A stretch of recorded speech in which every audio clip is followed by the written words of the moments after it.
The visual element is always very important, especially to grab an individual's attention. For me, especially, I'm a very visual person who loves seeing videos, who loves seeing images.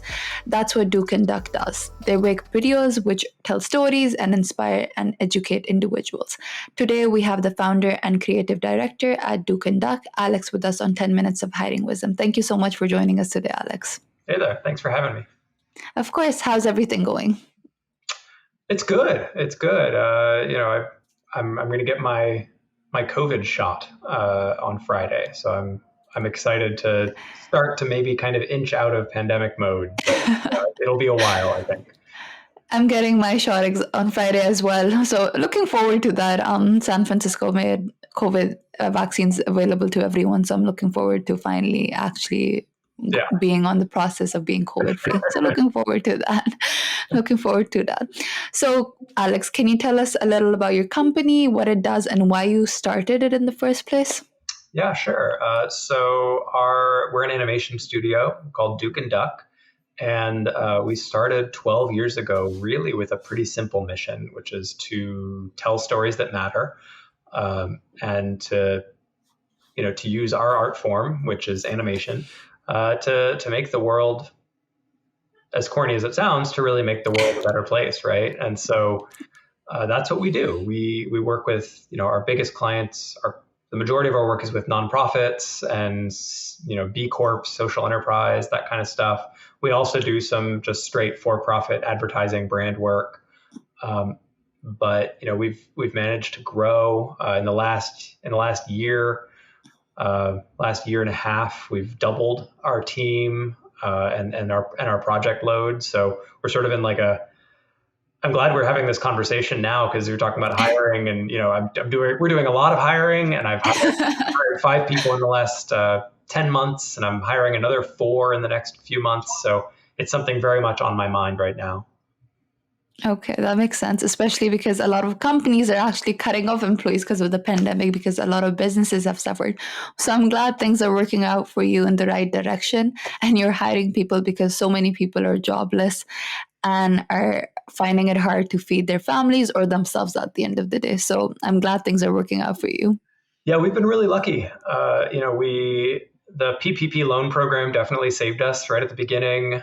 We might have had to let some people go or put people on furlough, but luckily we avoided that. And then we're in a weird spot because we've benefited a little bit from everything being remote and people not wanting to meet in person. So anything where someone is going and doing live action production, for example, this interview you might do in person, you're not going to do that interview in person now. And so a lot of our clients have brought us in to make that same content, but in animation. And so most animation studios that I know, and a lot of digital shops that I know, especially the smaller ones, have had pretty big years in the last year. So the pandemic is really tough because it's hit so unequally. Yeah, that's very true. That's very true. So I've seen a lot of your projects, especially the one where you worked with Nestle on supporting and inspiring employees in remote learning, which was something that was very inspiring. I loved the video. So what exactly is your take on remote work and hiring? Like, do you usually prefer people in person to work for you? As in, with the pandemic and everything, of course, a lot of businesses have gone remote. But what exactly is your take, with or without the pandemic, on remote hiring? Yeah. So I never thought we could handle anybody being remote. And for years, we didn't even think about it. I remember reading the founder of Basecamp, Jason Fried. He'd written this book called Remote about managing a remote company. And I always thought that was for other people. But 3 years ago, we had an employee who we loved, and she loved us, and she was really core to our team. But she hated DC. She did not want to live in DC anymore, which is where we're based. We're based in DC. And she wanted to move back home to Arizona with her family. And she said, look, I really like you guys. I want to stay working here, but I'm leaving. And it's up to you. You can either find someone else, or let's try to make remote work. So we did.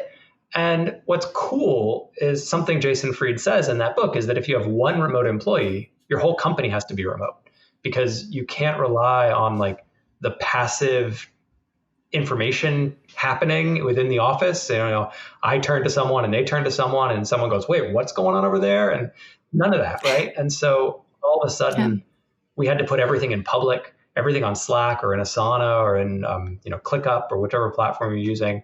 And that really helped us because when we went remote back in March, we'd already built all those systems. And so it was a remarkably smooth transition. We had pretty much no problems at all, to the point that in October, we were in a WeWork.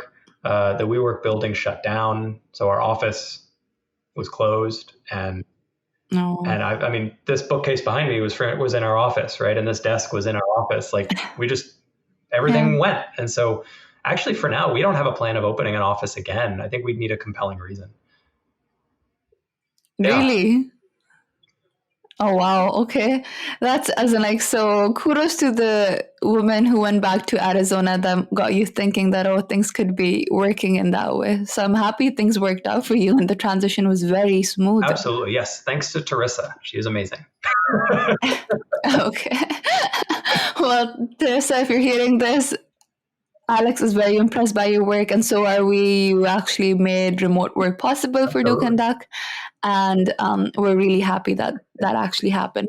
So, what kind of roles are you currently hiring for, Alex? If people are to apply for your company, what are some characteristics that you're looking for? Just curious, and for people who are looking for jobs, this would be a good like insight for them Yeah, as it's well. funny when we booked this, we were not listing these jobs. So we're hiring a motion design intern. We're hiring an illustration intern. Both of those are contract, shorter term contract hourly positions. And then we're also hiring Mm, a junior art director. So when you look at a piece of animation, there's one person who's in charge of kind of establishing the look of that piece, right? They're doing the character art, they're doing the okay. backgrounds, they're figuring out what are we referencing. They're really in charge of the visual identity of a piece. And that's what an art director does. So we've got two full-time art directors. One of them is going to go on parental leave soon, hopefully not too soon. Uh, and so we're hiring someone. We kind of needed a position. We needed another person on that team. So we're using this as an excuse to bring someone else in. Then we're hiring a kind of mid-career motion designer. So motion Okay. design is kind of this discipline where graphic design meets animation. They do a lot of work in Cinema 4D, After Effects, that kind of thing.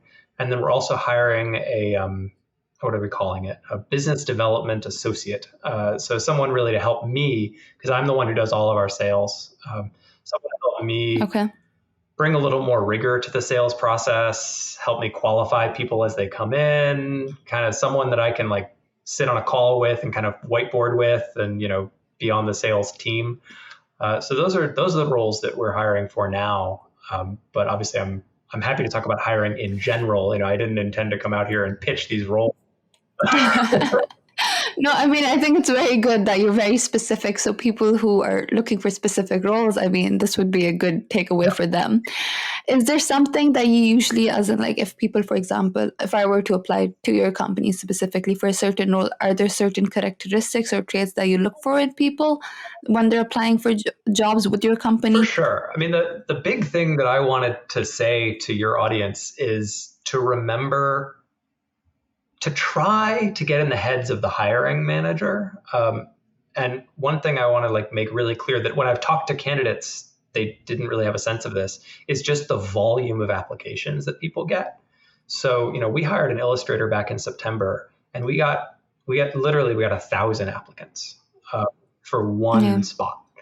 And so you have to know that like the odds are just tiny on any individual application. The odds are just tiny, and to try to not take that personally, but also to recognize that the hiring manager is looking for really quick reasons to reject you.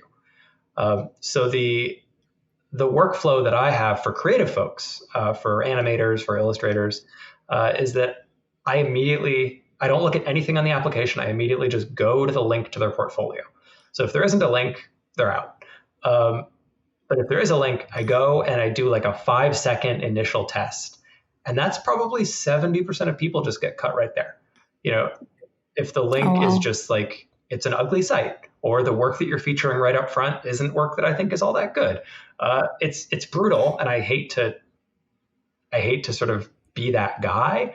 But when you're looking at 1,000 applications for one role, you just have to get it down to a manageable Yeah. number. And so we're really looking for those reasons.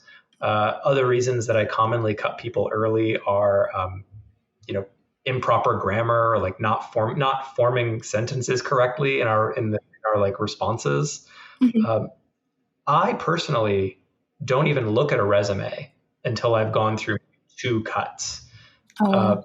because I find that Okay. resumes they're not for me. They're universal documents. I'm much more interested in, do you know about us? Have you looked into us as a company? Is there something about us that resonates with you? Looking for some kind of a recognition that you really want to work with Duke and Duck, and not that you want a job. Yeah.